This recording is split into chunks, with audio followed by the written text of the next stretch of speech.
May I request you to keep your phones on the silent mode, please? Thank you. Good afternoon. Excellencies, ladies and gentlemen, it is my pleasure to welcome you all to the Indian Council of World Affairs for this panel discussion on the theme, Current Instability in Bangladesh, Rewriting its History or Charting an Unpredictable Future. We will start this afternoon's program with Ms. Nutan Kapoor Mahavar, Additional Secretary, ICWA, delivering her welcome remarks. The panel discussion will be chaired by Ambassador Veena Sikri, former High Commissioner of India to Bangladesh. The discussion will be followed by a brief question and answer session moderated by the chair.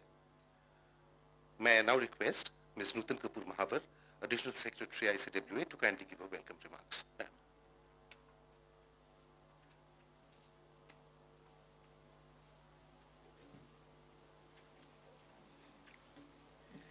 Distinguished Chair and experts, members of the Diplomatic Corps, students and friends. After fighting a bloody liberation war in 1971, in which it successfully broke away from the oppressive and genocidal regime of West Pakistan, Bangladesh took birth to give itself a distinct identity with the aspiration of granting its people full social, political, and economic rights. Marred by relentless natural calamities like famine, floods, and super cyclones, by severe political volatility, authoritarian rule, political assassinations and coups, military and now hybrid regimes, and by dismal socio-economic parameters. The people of Bangladesh, however, continue to search for the promised security, stability, and prosperity. State institutions like the army and the judiciary play a larger-than-life role in Bangladesh in domestic and foreign policy making. Since 1971, either the Awami League or the Bangladesh Nationalist Party have been in power, interspersed by military regimes or interim governments. With frequent dismissals of elected governments, the political culture of Bangladesh presents a very poor picture, one marked by severe political repression, violent protests, strikes, desecration, loot and arson, demolition of private and public properties, political incarceration and killings. As if that was not enough, every regime change has been followed by attempts to rewrite history, and this is what is yet again being witnessed in Bangladesh presently. Bangladesh's inherent political culture is not far removed from that of Pakistan. Having been conjoined twins for a quarter of a century, they very much share the same political DNA.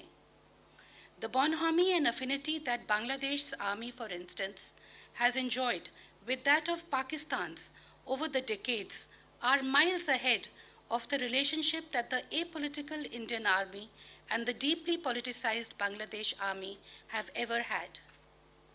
Similarly, the Islamic radical groups which have found fertile soil in Bangladesh have fed on close linkages with their Pakistani counterparts, which continue to this date. 1971 might have divided the two, but the same malaise dictates their polity. The current chief advisor, Yunus-led interim government, was established after a semblance of normalcy was restored to conduct a fresh, free, and fair election. Given that the January 2024 election under the aegis of the Awami League government was alleged to be rigged, demands have been made since the current interim government came to power for electoral reforms before the next election. However, instead of taking action in this regard, to calm the student community and the various political factions, as also the radical elements, the interim government, propped by the army, is actively pursuing polarizing agendas. In the name of conducting raids like Operation Devil Hunt, purportedly aimed at those who want to destabilize the country, the interim government is directly targeting and arresting pro-democracy forces, weakening severely the credibility of the hybrid regime. The economy and infrastructure are also at a standstill. In the last 6 months, Bangladesh has witnessed strikes in major sectors of the economy, including export-oriented sectors like textiles and the transport sector, and has also seen frequent highway blockades. Intolerance has come to pervade interfaith and interethnic relations. Though underplayed by the interim government and the local media, there has been a significant rise in cases of intolerance and violence against religious and ethnic minorities. A rise in the presence of international radical Islamic groups is also being seen. While suppression of the freedom of the media, as well as social media platforms, is fostering frustration among the masses, killings of persons belonging to minorities heading local and international organizations, like the recent assassination of Project Director Utpal Roy of the US civil society organization Save the Children, are nevertheless attracting wide attention. While making violent attempts to rewrite history and alter the social fabric, the interim government of Yunus, backed by the army, has also opted to adjust and check the level of cooperation and partnership the previous Awami League government had forged with India. Yunus is rather opting to carve out new avenues and strengthen partnerships with countries like Pakistan and China, including in the defense and military sectors. Of course, the closeness between the previous US administration and Yunus has been widely discussed in the media, and the dynamics under the new US administration remain to be seen. The impact of the rising political volatility on the situation at the Bangladesh-Myanmar international border, especially with the rising influence of the Arakan army, also needs careful examining. For India, Bangladesh remains an important neighbor, irrespective of the government in power, and India will have to work to rebuild trust and confidence without undermining its national and security interests. While it respects Bangladesh's internal affairs, there is especially a need to keep a close watch on the more than 4,000 kilometers long international border. As such, political and economic instability usually triggers criminal activities like human, arms, drugs, and animal trafficking and infiltration. Needless to say, the well-being of the people on either side of the border is paramount. I welcome the distinguished experts on our panel today. I'm sure they will discuss these issues in detail and make several such observations. I look forward to a thought-provoking and a lively discussion. I wish them all the best.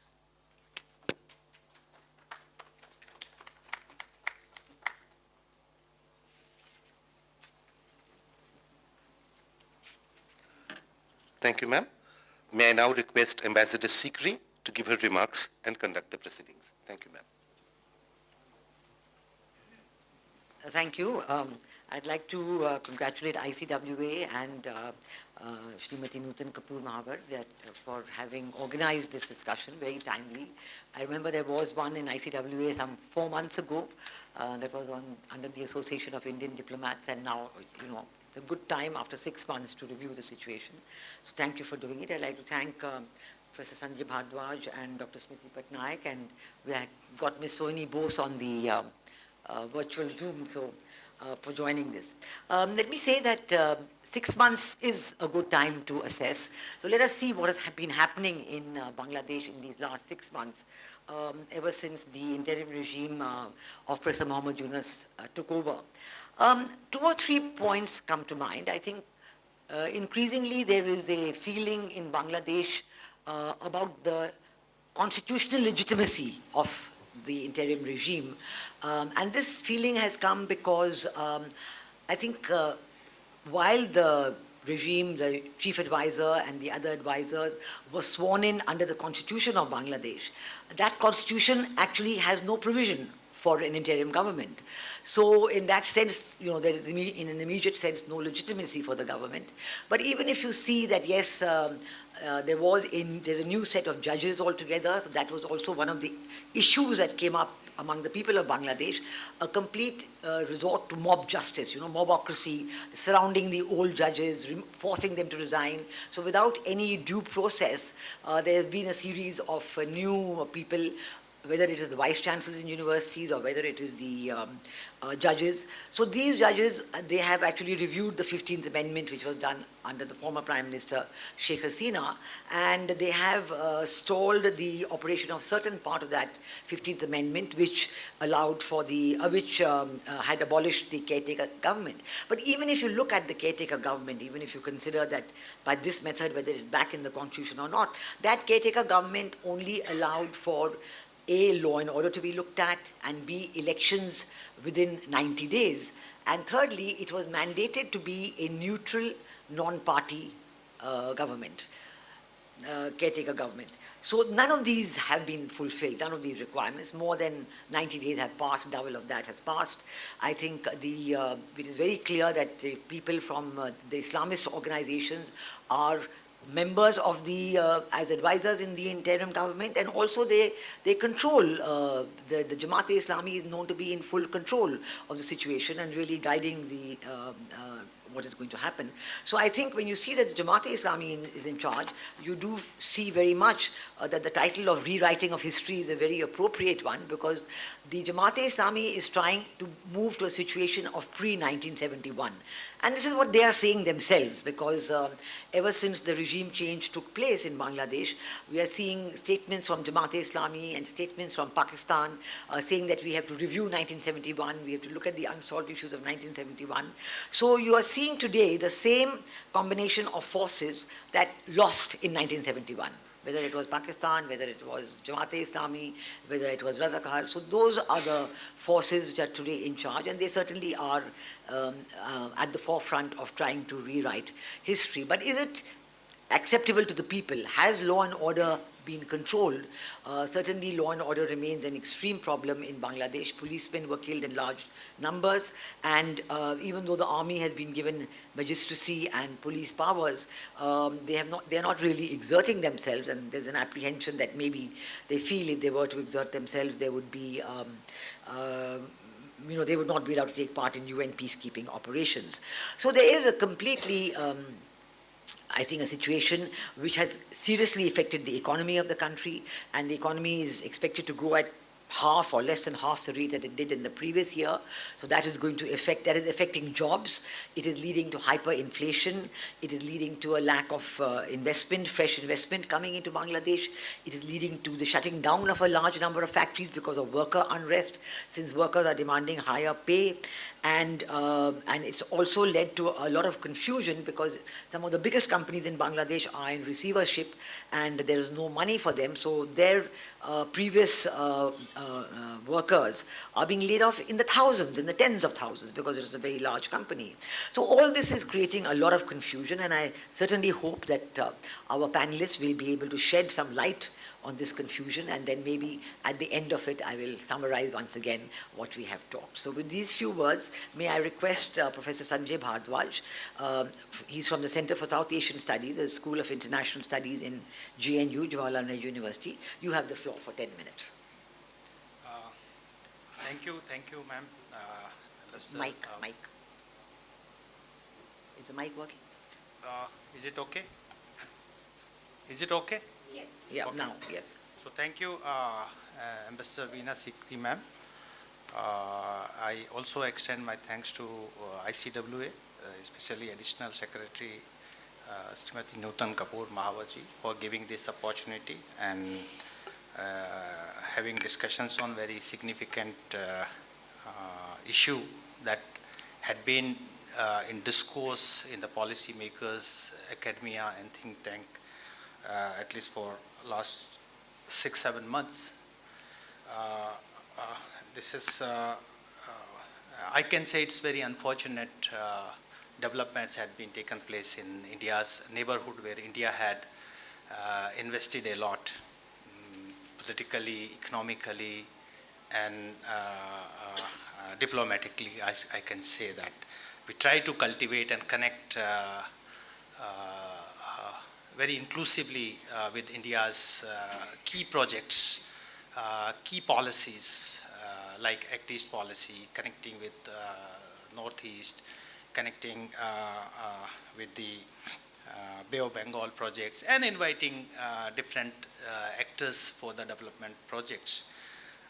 but it could not go in good taste for the Bangladeshis. And sometimes we have also faced the criticism. I was in a conference in Northeast, and that a professor told that you are just wasting and you're dumping money in Bangladesh. They are ungrateful to anyone. So those are the words. Then I said, no, we have to invest, cultivate Bangladesh, and I think it's very important geoeconomically and geostrategically to serve India's interest. I have divided my submission in three parts. One, of course, I would discuss about the internal discourse, that what Bangladesh is facing. The second, what are the regional dynamics keeping these issues, these developments into mind, and how the how extra-regional powers involvement being witnessed and seen in recent past. These are well-known facts that the polity and society in Bangladesh is dichotomized between the two forces. One is ethno-cultural forces that I can say these ethno-cultural forces, they believe they represent the spirit of 1971. That spirit is based on the very inclusiveness, the Bengali nationalism, secularism, democracy, and socialism. These were the basic principles that later came to know as Mujibism, and they are known as the pro-liberation war forces. They had been progressive. They had been working to bring the cultural dynamics or the inclusivity that the Bengali culture had over the years. This has been contested by the forces who believes in ethno-religious construct. They are, I would say that they are known as the forces of 1947. They are old Muslim leaguers. They believe in the Islamic nationalistic construct, and they wanted to impose these kinds of identities in East Pakistan at that time by introducing Urdu as the national language over the Bengali, and that Arabic scripts and all that attempts had been done. These forces joined by the radical Islamist forces based in Bangladesh. I would say the Jamaat-e-Islam, where they were Islamic Chhatra Shibir, Al-Badr, Rajakar, Al-Sham, all these people in the leadership of Jamaat-e-Islam joined. And these forces, they opposed the liberation or creation of Bangladesh in 1971.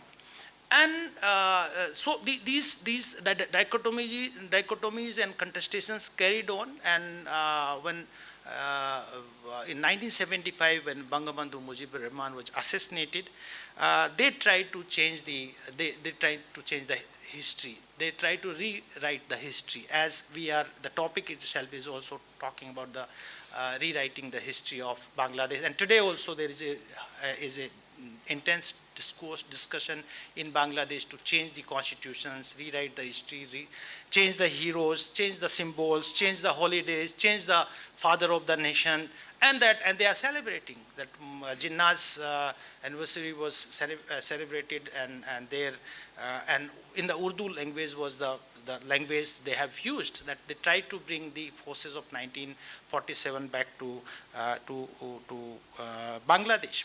Even after the assassination of Bangabandhu in 1975, that there were attempts to change the constitution, and that constitutions and the like particularly if I'll say that the freedom struggle was replaced by the war of independence, that the contribution of war of independence has been highlighted. The Bengali nationalism was replaced by the Bangladeshi nationalism, and in the Islam was the core of that Bangladeshi nationalism. Secularism was replaced by the Almighty Allah, or you can say later on has declared that Islam as the state religion of Bangladesh. The preamble, on the top of the preamble, Bismillah ar-Rahman ar-Rahim. So you can see that there were attempts to change and rewrite the history in Bangladesh in post-Mujib period from 1975 to 1990, and that these conflicts had continued. I think somehow, the Bangladeshis, they come back again and again. They came back in 1989, then they came back in 2007. And after 2008, I think what was the slogan and what was the election manifesto of Sheikh Hasina in 2008 election to reinstate the spirit of 1971. What was the spirit of 1971 that I have talked, the Bengali cultural ethos, values, secularism, democracy, and all that. However, to sustain and to maintain the legitimacy, she tried to further dichotomize the ethos and values in Bangladesh, particularly the dichotomize between the goals and the values. And in the goals has been linked with the economic performance, and that she has demonstrated very well in economic sectors that the Bangladesh was graduating to the developing countries. And instead of values that the people, they were asking more inclusive participatory elections and all that. It has also further dichotomized between the equality and the liberty in Bangladesh, and the acts like Digital Security Acts was widely criticized. But I would say that she has also made significant mistakes while she was there in power. She had been doing very well, maintaining an inclusive values, ethos. She was trying to suppress the radical Islamist forces that creates a law and order problem for the country, and all the way providing and bringing developments, investments for the country. But what she did it, that to neutralize the Jamaat-e-Islam and radical forces, the forces of 1970, she has tried to create an alternative discourse by supporting and getting support from Hifazat-e-Islam. And Hifazat-e-Islam, in fact, somehow retained the Islamic ethos and values, and that was quite reflected while the 15th constitutional amendment was made, that Islam remained the state religion of Bangladesh. So, and that was told that secularism and Islam were coexisting. This was a pragmatic approach that had been seen. And what further had been witnessed, that she compromised with the democratic credentials somehow. There were hardly any local body elections, Upzilla elections and all that. People did not face the elections in Bangladesh, and that the apex level or parliamentary elections was also questioned time and again, that the way it has been held. Corruption, nepotism, and the most important factor was the role of the Chhatra League, the student wing of Awami League, was very much, very much aggressive in implementations or trying to change the things. That I think somehow went against her, and the anger of the people were mounting. This has been substantiated by the two issues. One is the quota issue that was well known, the reservations for the freedom fighters and others, and then substantiated by unemployment, inflation, and of course the immediate reasons was the mishandling to the protesters, the students. So these were the issues, and that has been become an instrumental to oust Prime Minister Sheikh Hasina from the power. And this has been somehow labeled that the pro-Pakistan forces were actively involved to do and to support the students' action against discriminations and all that, and that people's anger against India was there. But India remained always very strong. In fact, you can say over the years that India had economically invested in Bangladesh, where the Pakistan has ideologically, or you can say the investment was towards the radicalizations of the society. Then that continued. The deep state's presence has been now reported time and again, that the Jamaat-e-Islam and radical forces was closely working with the radical forces of Pakistan.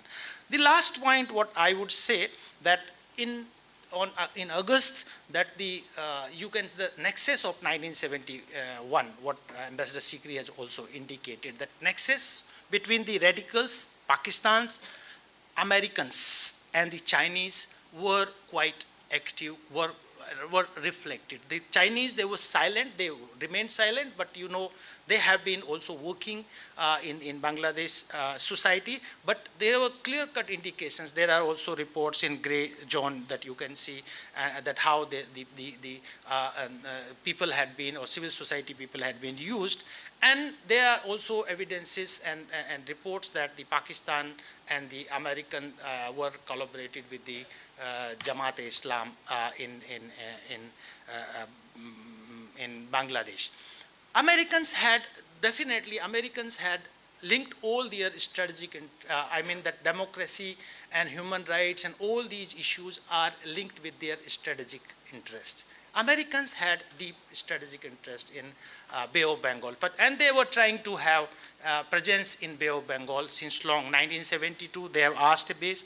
1954-55, though they was opposed that. 1998, they have asked for the SOFA agreement, and again they were that a white man is asking for a base in St. Martin Island. That kind of, so they wanted to, maybe Americans were not confident what India and the other powers are doing, and they were apprehensive the increasing Chinese presence in Bay of Bengal, particularly in Myanmar, as correctly pointed out Madam Mawa, about the way the China-Myanmar economic corridor, the way the Chinese supporting military junta, the way Arakan army and they are making their presence. I think somehow it has concern to the people. Yep. What last point, what is in Bangladesh today? There is constitutional crisis. There is no constitutional provision for this government, interim government. The caretaker government provision was there, but it was removed in 15th constitutional amendment. So this is unconstitutional government, first crisis. The second crisis is there is legitimacy crisis.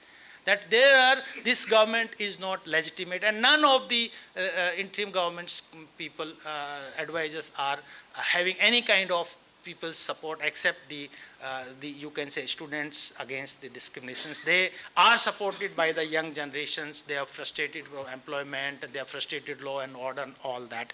There are political crises. Political crisis in a sense that there are the position particular student against discrimination. They do not have any political party. They are thinking to have a political party. So there is political crisis. Only one political party is there, the BNP. And the interim government is trying to remove Awami League to participate in the election. So there is a political crisis and there is leadership crisis. That none of the people are interim government have any experience leading the people's. They have served in different capacities in the government here and there during the BNP Jamaat government from 2001 to 2006. And the last very important significant point is that there is trust deficit. Trust deficit not between the Awami League and the interim government. There is trust deficit within the ruling alliance now. The BNP doesn't trust on Jamaat-e-Islam. Jamaat-e-Islam doesn't want election. BNP wants early elections. The BNP and Jamaat-e-Islam has been traditionally rival to Muhammad Yunus, and these people so there is a deep trust deficit among the state, and this is the fundamental reason that the elections, they are getting delayed, they are looking forward to reforms and all that. So my point, the last point that I would say that I think that what Trump has said yesterday, that India will take care, Modi will take care, that issue is, I can answer if there is any question. But the point is that the Bangladeshis, they have their own solution. They had reacted in 1971, become independent. They have reacted in 1989 through Jamdani revolutions, restored democracy. They have reacted in 2007 and removed the caretaker government, the army-backed caretaker government, where they were looking forward -2 diplomacy. And I'm sure that they will react again to finish the unfinished revolutions that happened in August. So the Bangladeshi people, they will reinstate the secular, democratic, progressive forces in the power. Thank you very much. Thank you for bringing out all those very important points. May I now request Dr. Smruti Pattanaik to make a presentation. Thank you, Chair. Thank you, ICWA, for this invitation. what I will do is that I will look at 3-4 points, so basically mostly internal issues. One is what ma'am was also mentioning, the composition of interim regime. I'm not getting into the legality. Obviously, they have taken, oath under the constitution, which they are trying to reform currently. If we look at the composition of interim regime, we can see few things. There are few student leaders who are playing a very significant role. So their political identity has been questioned by many. Some of the people, basically they have been termed as, some of them have been termed as Islamist, because if you look at the student movement, the Islamists played a very prominent role, especially the Jamaat Islami.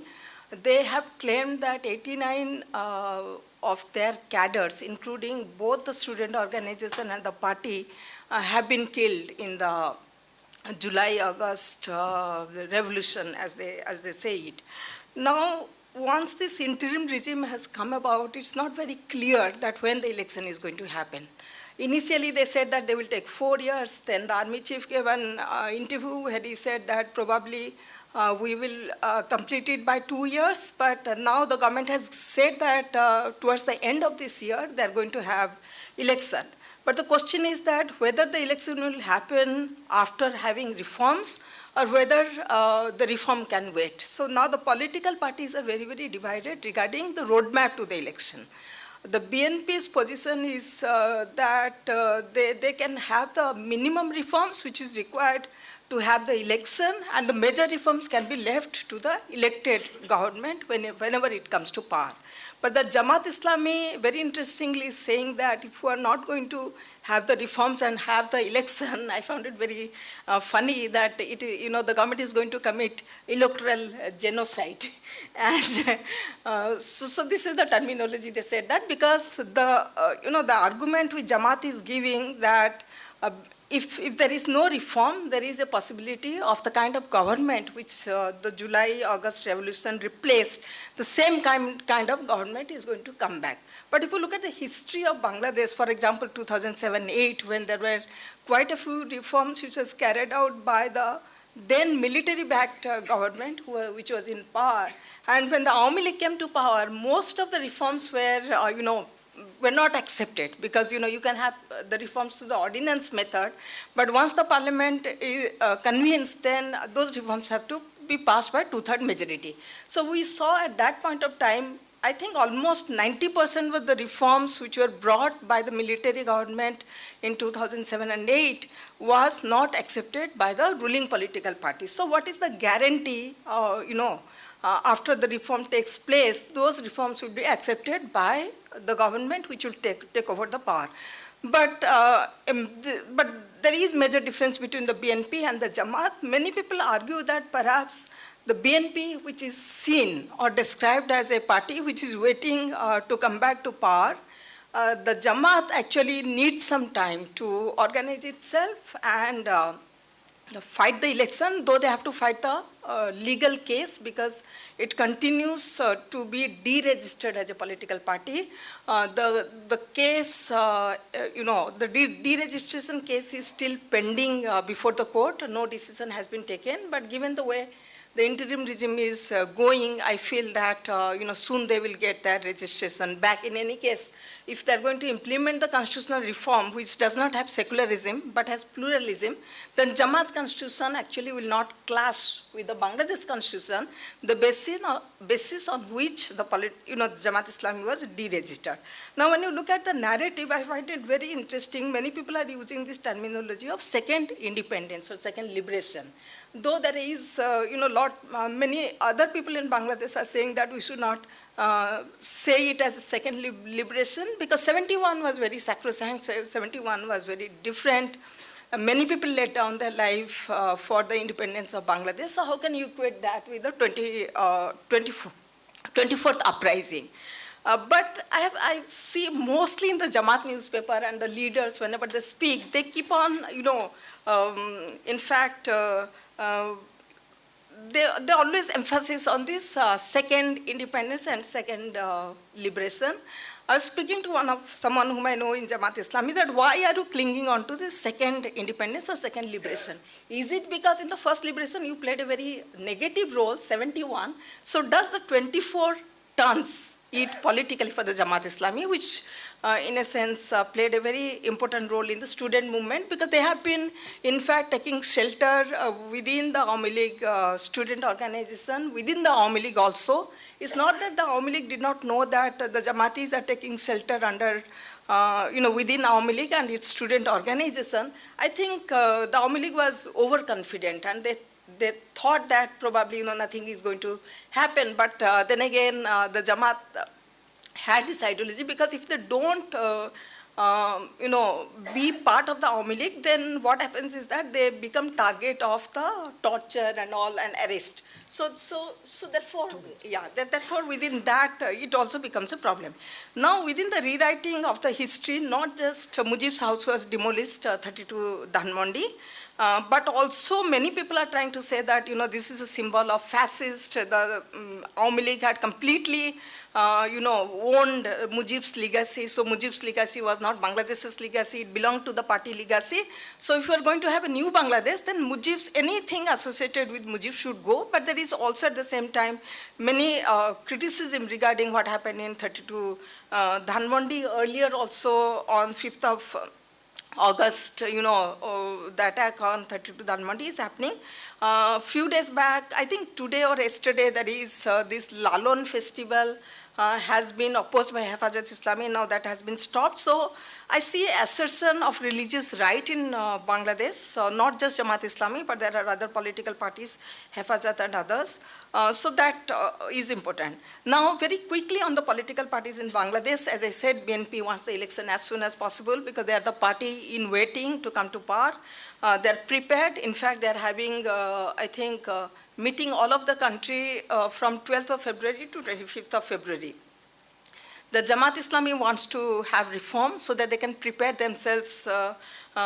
They have a preliminary round of selection. They are saying, preliminarily we are identifying our candidates, but this is not final. Now the question is that as far as the Awami League is concerned, some people argue that Awami League needs to apologize for what it did in July and August.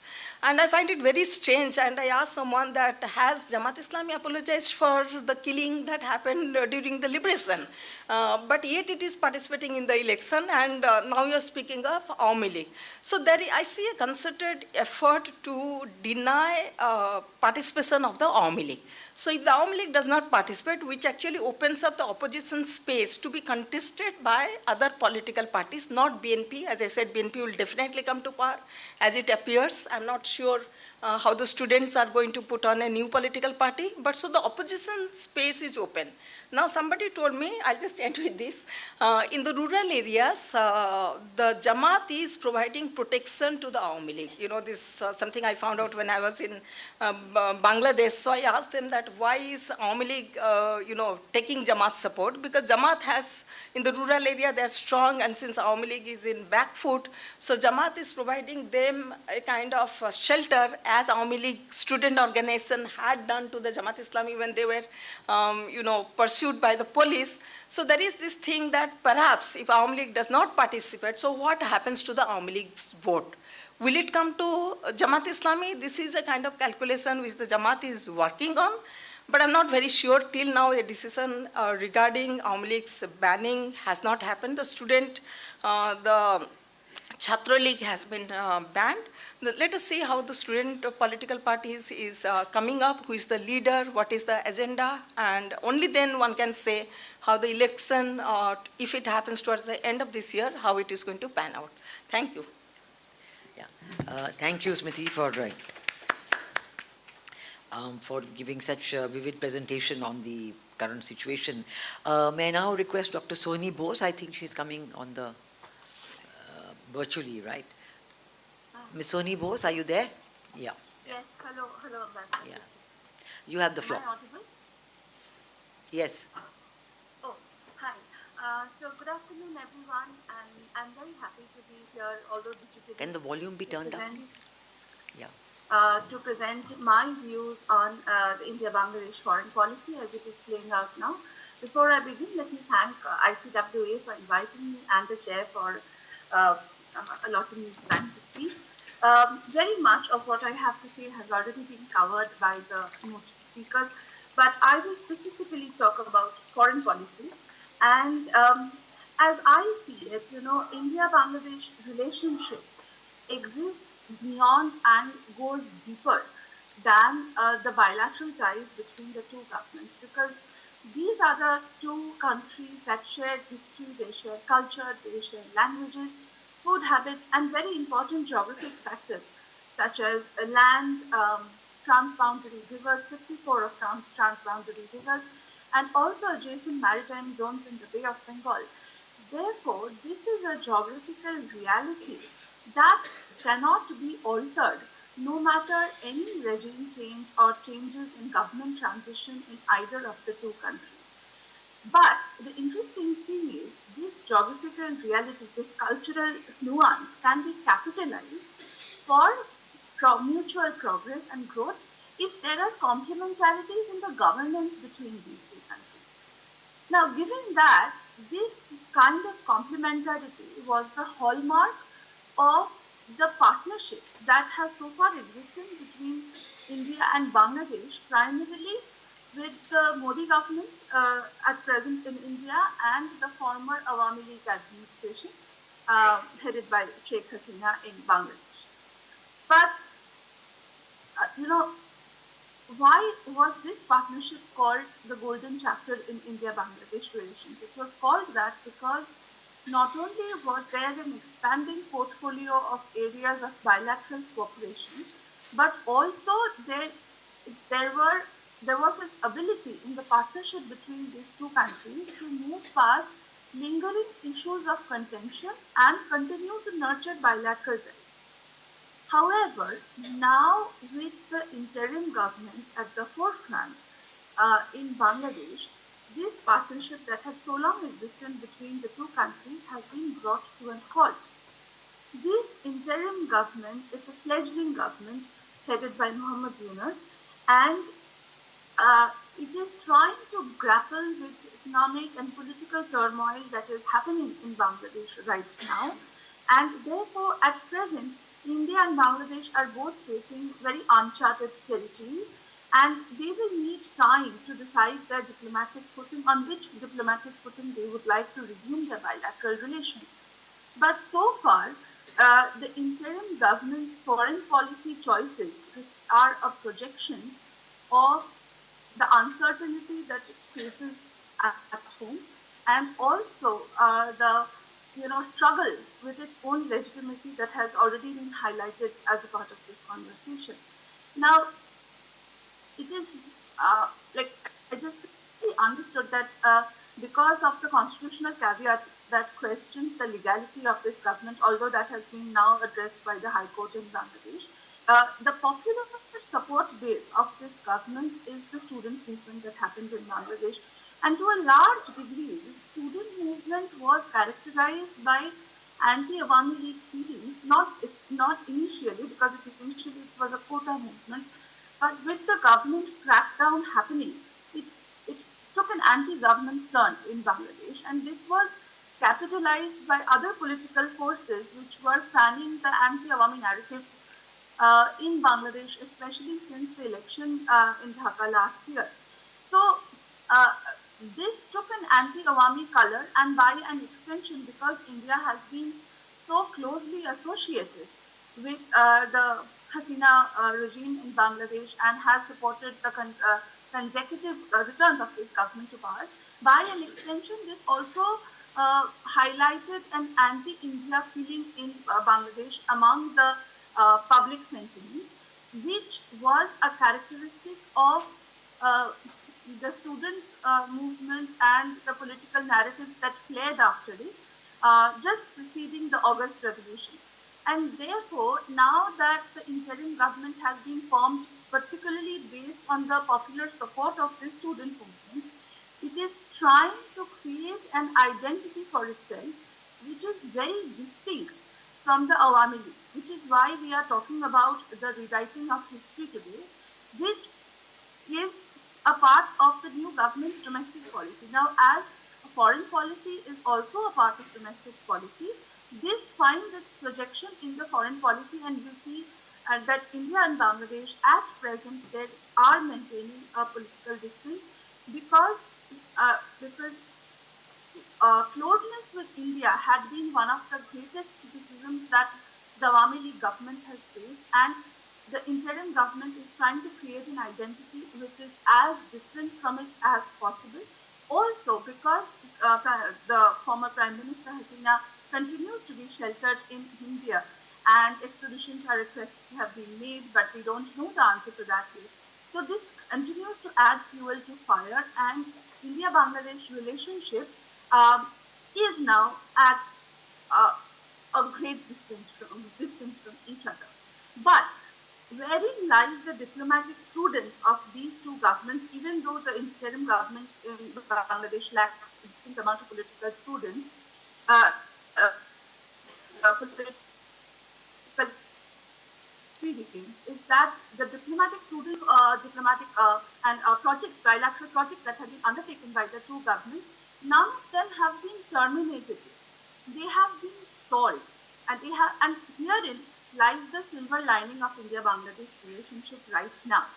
Now, coming to the interim government, it is trying to diversify its political partnerships, once again breaking away from the Awami League mold.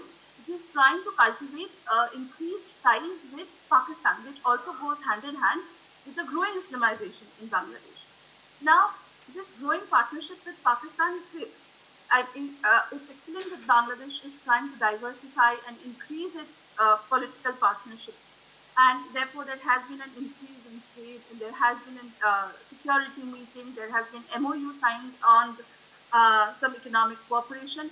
But Pakistan, with the state that its economy is in, it cannot be a replacement for India. Once again, the 1971 realization that we cannot ignore geography. We have to understand that India and Bangladesh share very fundamental interdependencies.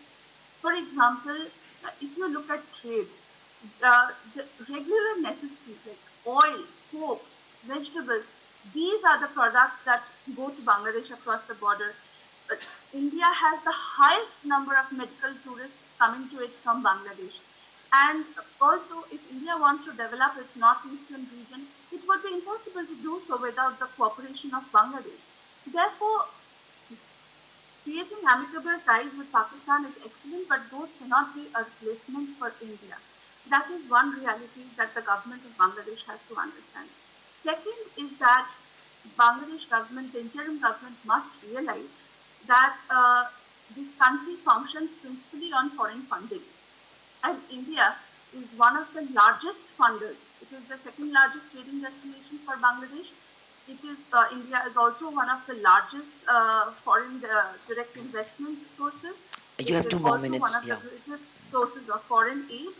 Therefore, the role of India is not to be undermined. But now with this kind of aid withheld, and USA also withholding its aid, Bangladesh must be very cautious so as not to skew in favor of any specific country, because it has to preserve its political autonomy. The geostrategic significance of Bangladesh is great. It has, and therefore it has many investors like China, India, Japan, and Australia. But now, with two of the major investors, restraining their aid, Bangladesh has to be very cautious how it will proceed diplomatically. But once again, the suspension of the projects and not the termination continues to be the silver lining in the relationship between the two countries and gives hope for a better future. Thank you.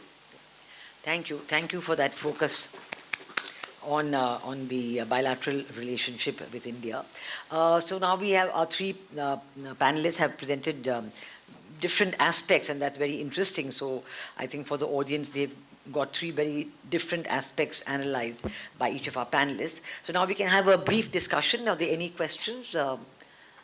Yes, one. Yes. Good afternoon, ma'am. So my question is to you.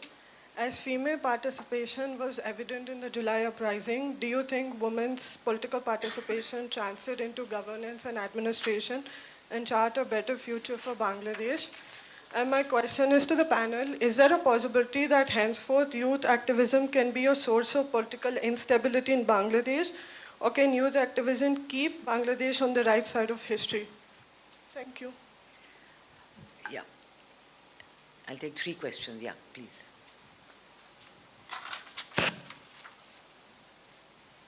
Thank you, Madam Chair. I think it's very strange that Trump is silent about Bangladesh, the way he's taking active interest in Russia and Ukraine, Israel and Gaza, and he's very much keen to have a Mexico, Canada, Greenland. So the problem initiated because of island in Marshall. Okay. So what is the agenda of US to deal with this type of situation, whether US is interested to have island or not? Yes, one there at the back. Yes. Third question. My name is Ashish. I am PhD first year student at Center for South Asian Studies, JNU. My question is to Professor Bharadwaj.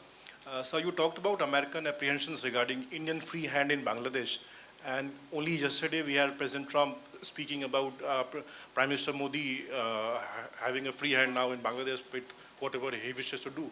So does that put an end to American skepticism with respect to India's engagement with Bangladesh? And the second, which is an interlinked question with it, that now that India can have an engagement with Bangladesh, what policy options do we have to counter the mass hysteria that the religious right in Bangladesh, led by Jamaat-e-Islami, has been spreading since last July, and the unholy Awami League India alliance that they have spread? Thank you. Okay, so I have these questions. I think I'll invite each of the panelists to respond, and at the end I can say a few words. Would you like to start? We can answer the third question, and maybe we'll take it. I think I will answer Yeah. second and third Yeah. question. I think, the Americans' involvement or Americans, you can say, presence in South Asia. I think initially, in a decade or more, it was seen in the totality. Like, let's India manage the neighbors, and let the neighbors also work together with India to promote the democracy, to promote the human rights, to promote the other developmental agendas and all that. But the Biden administration, I think somehow they had been trapped into the personal cult or personalization of the relations, where Muhammad Yunus has a particular support, particularly in the United States, and they have been actively involving in Bangladesh, not for 2 years or 4 years, but they have been having that kind of grievances against Sheikh Hasina regime in the past. And I think they have found opportunity to launch Muhammad Yunus to replace Sheikh Hasina. But very interesting point is that why Muhammad Yunus? Because Muhammad Yunus was not accepted to any of the political stakeholders in Bangladesh. When Muhammad Yunus was, his name was floated in 2006 that he can lead as the chief advisor of caretaker government in 2006. There were crisis and the two political parties were not coming together. All the stakeholders, including BNP, Jamaat-e-Islam and Awami League, they have rejected. No, Muhammad Yunus is not at all accepted in the Bangladesh politics. He was considered as a most unpopular, particularly the radicals. They never liked Muhammad Yunus because of his microcredit and interest taking, and that is anti-Islamic and all that. That you see, instead of the personal rivalry or against Sheikh Hasina and all that. But now you can see that these forces, the radicals and Muhammad Yunus, they are working together because it was the Americans. They do not have any hesitance to work with anyone to meet their geostrategic interest. They were working with the Jamaat-e-Islam. They were working with the radicals, and they had become instrumental to launch Muhammad Yunus there. So two things are very important. One is the personal issues, the personal equations and calculations, and another was the geostrategic considerations. I think somehow I have that apprehension that Americans did not have, they lost faith on India, that India will take care things in Bay of Bengal. The way the Chinese were increasing their presence in Bangladesh, in other South Asian countries, including Myanmar and all that, building ports and all that. And then I think Americans had become very active, and they wanted to make their own presence. And that is, I think, was not acceptable to India as well as with Hasina.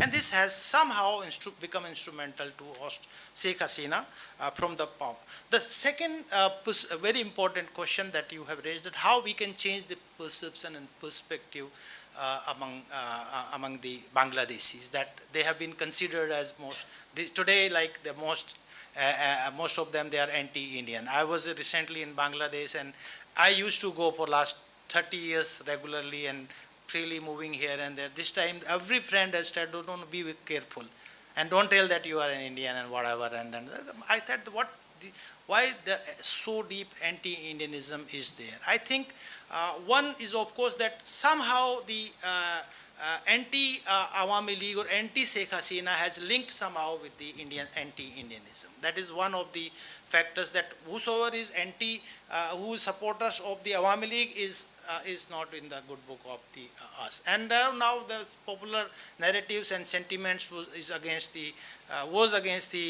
Sheikh Hasina. I don't know today if there is an election, I can bet it 30% vote would be casted to Sheikh Hasina or Awami League even today.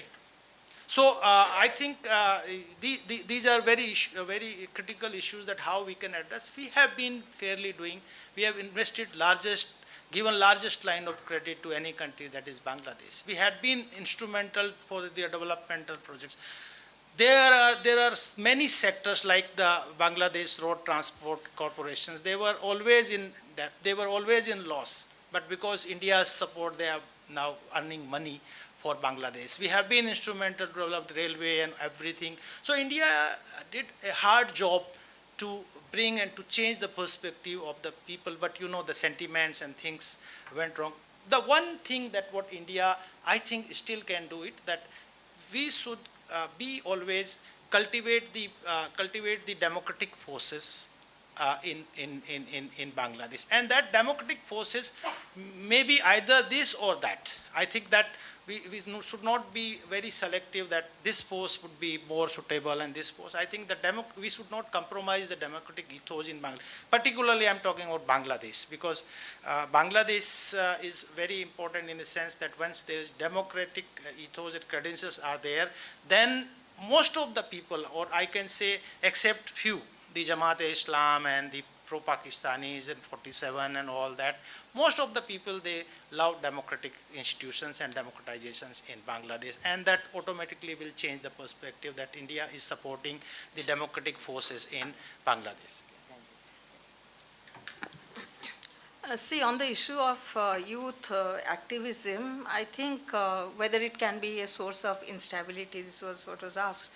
I think youth activism has always been very, very aspirational. And if you look at in the context of Bangladesh, it started with the quota reform movement. And obviously, the manner in which Sheikh Hasina's government dealt with the quota reform movement at that point of time actually provided opportunity to, anti-Awami League force to take advantage of that. There was already a lot of dissatisfaction on ground regarding price rise and the manner in which election has been happening in Bangladesh. So, it galvanized into a large-scale political movement. Very quickly, on the point of the India and Awami League, this is a question which always comes up. In Bangladesh, many people keep on asking, India is putting all its egg in one basket. My question is always whether the other basket was available to India or not.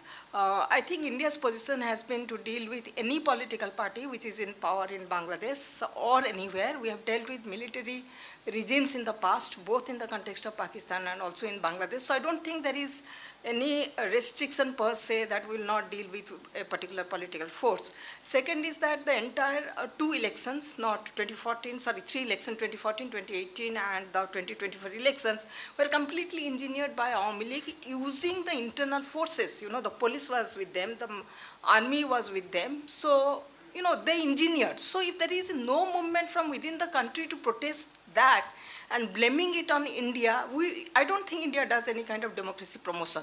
We prefer democracy, but will not promote democracy by actively getting involved and having a kind of election. And very quickly on, you know, whenever India has, in fact, tried to get in touch with the Bangladesh Nationalist Party, it has always, you know, the Nationalist Party is also very careful about, you know, being seen with India because its vote base is, you know, anti-India constituency. In fact, if you look at the interview which Khalida Jia gave in 2012 when she visited India, that point of time many people asked that if you are asking for a kind of good relationship with India, what happens to my constituency? And her reply was that you cannot drive by looking at the rear view mirror. You have to look at the front. But the question is that the BNP's constituency is very different, so they will make all kind of noises. Publicly, they would not like to acknowledge, you know, a good relationship with India. And 2001 to 2006, perhaps is the worst period in India-Bangladesh relations. I would not even say the 75 when the military regime was there. I don't think we suffered the manner in which we suffered between 2001 to 2006. Countrywide bomb blast happened, 10 truckload of arms landed in Chittagong jetty. And then after all this thing, if somebody says that why you have good relationship with Awami League, not with BNP, the BNP has to come out very clearly what kind of relationship it needs to have with India. Yeah. Thank you. Yeah, thank you. Ms. Bose, do you want to add anything to this? Ms. Sohini Bose, are you online? Yeah, we can't hear you. Unmute yourself. We can't hear. There is no volume.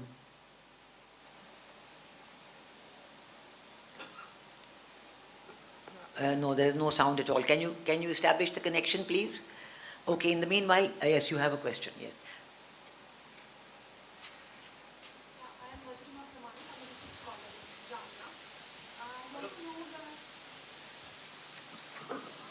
Hello, I'm Madhurima Pramanik, research scholar from Jamia Millia Islamia. So my question is that after the fall of Awami League, exploitation over Hindus has been raised, and according to Buddhist Christian Unity Council, that around 700 to 800 Hindus are trying to fleeing towards India. So what is the take of India, and how should we focus on the border security? How as a neighbor we should look at Bangladesh right now? Oh, yeah. Any other questions? I think there are no more questions. So let me just, I'll give it the floor again. But I just wanted to answer that one question, the first question about, which was addressed to me on the women's participation. Now I think here one should know that yes, in the quota reform movement there were a lot of women, but I think after 15 July when the violence started and everything was taken over by the Islami Chhatra Shibir, which is the youth wing of the Jamaat-e-Islami, I think you saw very few women on the street after that. So I think really speaking, the myths about women's participation was really the quota reform movement, and those people left when the Islamic Chhatra Shibir took over.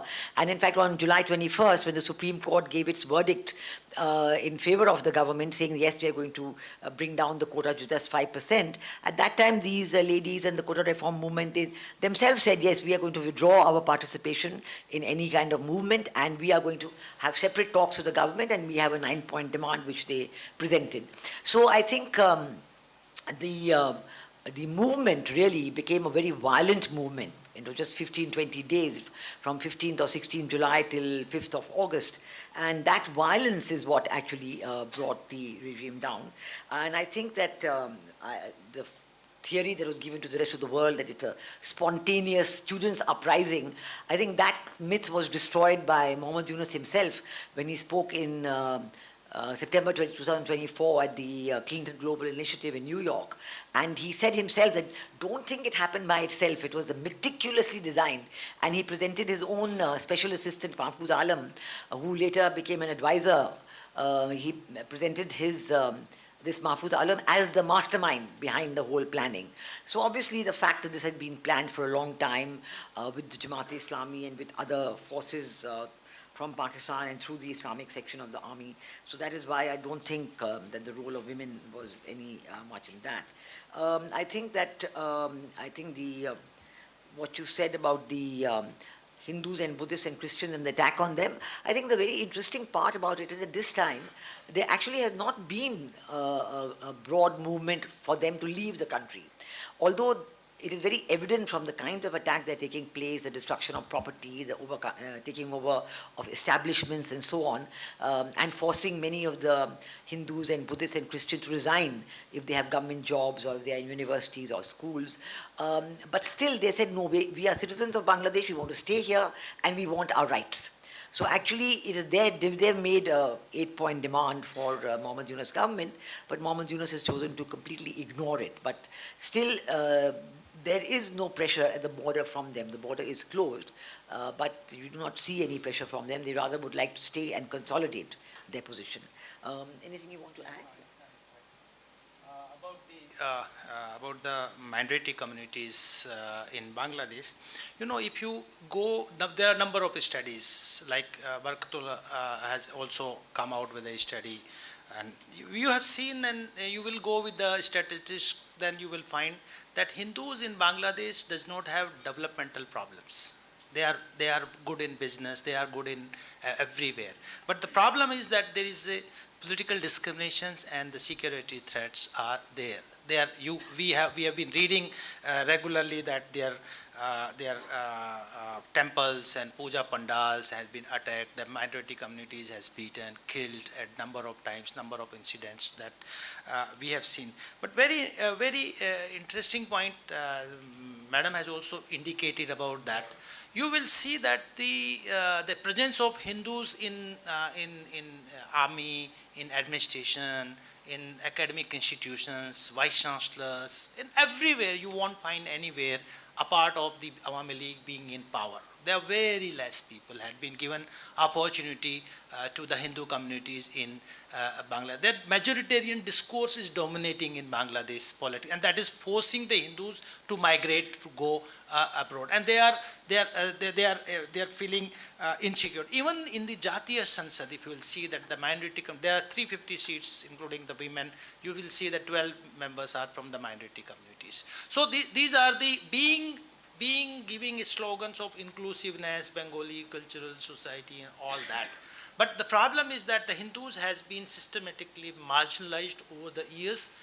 In population wise, you can see they are less than 8% population today. And I think that's why I was emphasizing that the democratic credentials of a country should not be ceased, that should not be declined, that democratic ethos and values that they have sacrificed their life in 1971. 30 lakh people had been killed for the democracy, and where is that? The democratic ethos has been compromised by a part of all political. Forget about the BNP and Jamaat's alliance and the way they have been doing and allying with the radical forces and making Bangladesh the next Afghanistan, whatever. But other political forces had also not been doing justice and they are just using minority communities as the vote bank. I think need to rationalize, need to think that whosoever political stakeholders we are supporting in Bangladesh, how much they are taking care of the inclusivity while they are making the policies and participate, and how much involvement they are ensuring in the decision making and policy making process in Bangladesh. And this is very concerning, very important. When Donald Trump is talking about that the minority Hindu communities are killed and atrocities are going on in Bangladesh, so what is left? That the world is known, and only the other minorities, everybody is giving the slogans, but the Hindus has been, then there is no, we are silent. I think need to deal it very carefully and very firmly, so that the minority communities, otherwise India is the natural destination. There is no Hindu left in Pakistan, no Hindu left in Afghanistan, and tomorrow you will not find that no Hindu left in Bangladesh. So I think need to have very strong approach for that. Thank you. Yeah, very quickly, I think post Hasina's downfall, there was complete lawlessness within the country. The police left their post because the police was seen as complicit in all the elections. They were also part of the torture which the regime had imposed. So in this complete lawlessness, one saw both attack on Hindus and the Awami League supporters. The interim regime statement is that these attacks were not confined because Hindus were the religious minorities, but they were the supporters of the Awami League. But having said that, I think that there has been instances of where particular people in particular community actually took advantage of the situation, and the Hindus were also attacked. Actually, simultaneously, when you look at this minority attack, you also see most prominent Hindu officers, including vice chancellors, who were in a decision-making position, were forced to resign from. I know some of the university vice chancellors resigned, police officers and others. They were in fact forced to resign post Hasina. But currently, as ma'am was also mentioning, there is always. I think it is always better the Hindus remain in Bangladesh, let them fight it out. They are planning to have a Hindu political party, awaiting election commission's registration. This is the first time they will have a Hindu political party. Earlier, mostly their vote was divided between the Awami League and also the BNP. BNP also has a substantial number of Hindu leaders. So they also have been asking for reserved seat, not separate electorate, but reserved seat in the parliament. But I don't think that has come up in the Constitution Reform Commission's report. I did not see any reserved seat for the Hindus being made. So I think, any person in Bangladesh, if they are liberal, secular, they always want the Hindus to remain in Bangladesh. So the fight is much more broader, not just the, I would not say Muslim liberals, it will be a liberal force. So they look at each other, the Hindus for supporting within Bangladesh, they look at the Muslim liberal elements, and the Muslim liberal elements also look at the Hindus. That is how they think that they can sustain if there is a larger Islamization. You also have a force which can fight against the larger Islamization. Okay. Are we connected to Ms. Bose in Calcutta? You can ask for her comments. Can you hear me now? Yeah. Yes, please, go ahead. Oh, great. So thanks. I'll just take a very quick time. My point would be that as far as the India Awami League nexus that we have been talking about is concerned, while of course India has been repeatedly critiqued that it did not understand the sentiments of the people, or it worked with only one political party.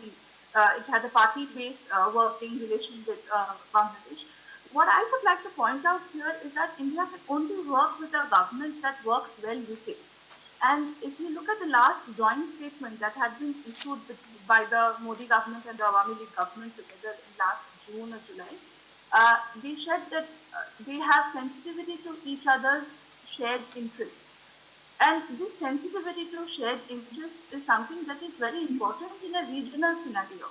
Because now we see Bangladesh trying to increase its political partnership with Pakistan, trying to increase its partnership with China. Of course, with China, Bangladesh had already maintained the relationship, but there was a diplomacy of balance that was critical in Bangladesh's engagement with any country. And I think if Bangladesh needs to retain that diplomacy of balance, even if it wants to retain its own political autonomous voice in the coming years. So this mutual sensitivity is critical, and it is only if that is mutual that India and Bangladesh can have a robust relationship. Also, I think the media and social media can play a very important role right now, especially as public sentiments between the two countries are diverging from one another. it is this time that, people can actually use platforms such as social media to reconnect and, uh, treasure the actual points of commonality and values that these two countries share. Of course, the political narrative is very different, but to understand what the people really want, I think it is very important to hear the people speak for themselves rather than, tuning into the microphone of politics all the time. Yeah. Thank you. Thank you. Thank you. I think that's been a good summary of all the questions, and thank you for the interest. Let me give some brief closing remarks, and then we can all break for tea. I think we had a good presentation of the situation in Bangladesh, and I think that is becoming crystal clear every day. That the takeover is by the regime change operation, the takeover is by the anti-liberation war forces, the 1971, those who were against the liberation war of 1971, those who do not stand for the four principles of the Bangladesh constitution that you mentioned, that those who stand for more the religious forces, the forces of religious extremism, they are the ones who have sought to take control in Bangladesh. The interim government regime, whatever you may call it, even Professor Mohammed Yunus, he is just doing their bidding, I think, and that's an important point. But we've seen it by the destruction of all the statues of Bangabandhu Sheikh Mujibur Rahman. You've seen by renaming all the things. They want to change the constitution, they want to change the national flag, they want to change the national anthem. I think, but the question is that this is found a severe pushback from the people of Bangladesh, because they don't want the memory of the 1971 liberation war to go. There are many people who actually fought in the liberation war. They were in their teens then, in 1971, and they are now maybe in their 60s and 70s, but they have communicated these values to the next generation, the school books, the college books, particularly under Sheikh Hasina, 15 years, there's been a huge, presentation on what the liberation war was all about, what Bangladesh stands for as a country, and there is a definite pushback on this, and there's no,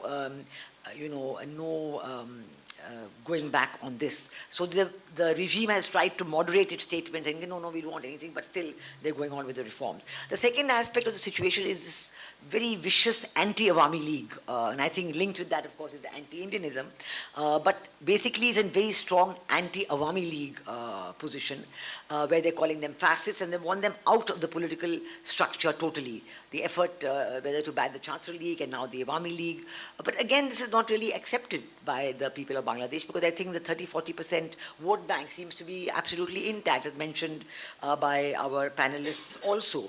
So again, we've seen that this attempt to push out the Awami League is not finding acceptance. Even the BNP itself has come out in favor of Awami League participating in elections, because they feel this business of banning a registered political party is not democratic. So basically, I think the interests of the people of Bangladesh seem to be in going back to a democratic structure. And let the people of Bangladesh decide, let there be free, fair and inclusive elections as soon as possible. Nobody wants to wait. Even end of the year was a little long because the BNP had said August earlier. So I think that this is the thing. And to have the elections under the present constitution without any reforms, because reforms are not the mandate of a regime change operation. I think I'd like to mention here about India-Bangladesh relations, which Ms. Sohini Bose spoke about at great length. I think the government of India has made its position clear from the first day that we are prepared to deal with the present government. And of course, there was no comeback at all from the interim regime. In fact, nobody from them showed any interest even in coming to India or talking to India. They kept doing, media diplomacy, megaphone diplomacy, talking to the media, making statements, oh, we want to change this, we want to change that, this is not right, this is not good, this is not in keeping with the interest. But I mean, if you want to do all that, you have to talk to somebody, isn't it? You can't do it by giving it out in the void on a megaphone and expecting that something will happen. India took the initiative, and our foreign secretary visited Bangladesh in December, on the 9th of December. I think that was a good visit, but it did not elicit much of a response from the government of the day in Bangladesh. And they really still have not shown any interest, really. There's some talk, maybe this weekend itself, there might be a meeting between our external affairs minister and the Foreign Affairs Advisor of Bangladesh in Muscat or Oman, where there's a conference.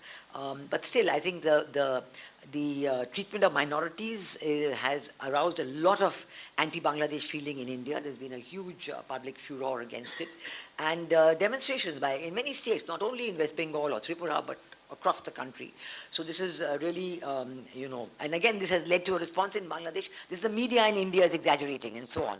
So this is treated even more ill will, because it's not the media exaggerating, it's the actual people. We've seen the people who've lost their families, lost their breadwinners, and, created a lot of, really a lot of ill will between the two countries. So we have to see now whether the regime is interested in going towards it. I think that we've seen yesterday, I don't know how many of you have seen this publication of the UN Human Rights Commission report. They were invited by Bangladesh by the regime, by Mohammed Yunus regime, to come to Bangladesh and write a report, but only on a very narrow period, just 15th of July to 5th of August. And the UN Human Rights Commission, first Volker Turk went, I think, on a visit, then the Human Rights Commission sent 2 delegations, but they left saying they've not been given enough information. Now I think a report has come out yesterday, but the interesting part is, while this report does talk about some of the events that happened, it also talks about some of the events against the minorities, against the killings that happened after 5th of August, and it also says, in a very interesting conclusion, that we do not have enough information to establish any individual guilt. And we feel that there's much more inquiry is necessary, and they need a more broad-based inquiry. Not only looking at what happened after 15 July to 5th August, but what happened after 5th August itself. Because I don't know how many of you know that this present regime has indemnified themselves against anything that happened after 5th August. So if any killings have taken place by them, that has been indemnified. Whereas we know that some of even the advisor, Shakawat Hussain, he himself said that, there were a complete looting of thanas and there should be an inquiry into that. And when they looted the police stations, they stole the weapons, they killed policemen, there should be an inquiry into that. So the advisor of the present government regime in Bangladesh said all this, but he was removed from his job, so his voice is no longer there. So obviously it means that if you are going to do any inquiry, it should be a very broad-based inquiry, including what happened in the Quota Reform movement, in the students' anti-discrimination movement, what they call themselves now, and in the killing of the minorities, in the way in which democracy has not been allowed to go ahead in Bangladesh, all this. It certainly needs a more detailed inquiry. And finally, we have, of course, the global position and what President Trump said yesterday. I agree that most of the interpretation of what he said is that he said, I am leaving Bangladesh to Prime Minister Modi and it's up to him and I'm not going to say anything on this. So I think that seems to be the conclusion. The Foreign Secretary has given a press conference, I think just before they caught the plane to come back to India. And in that also he said, the Foreign Secretary Vikram Misri said that yes, Bangladesh was discussed between President Trump and Prime Minister Modi, and we have conveyed our concerns about the situation in Bangladesh, and we certainly hope that the situation will improve. So clearly there is a meeting of the minds there between India and US, even on Bangladesh, and we will wait to see what happens in the next few days. So with that, I call the meeting to a close. I thank all of you for being here. I thank the panelists, Professor Sanjay, Bharadwaj, Dr. Smruti Pattanaik, and Ms. Sohini Bose for participating, and have a good day. Thank you.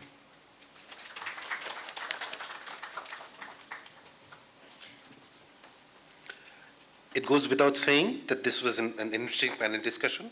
On behalf of ICWA, I would take this opportunity to express my gratitude to the distinguished chair and panelists. My special thanks to all our members of the audience. To know more about ICWA's research work, events, outreach programs, and publications, do visit our website and social media handles on Twitter, LinkedIn, YouTube, and Facebook. Thank you again, and please join us for high tea in the foyer. Thank you. Thank you.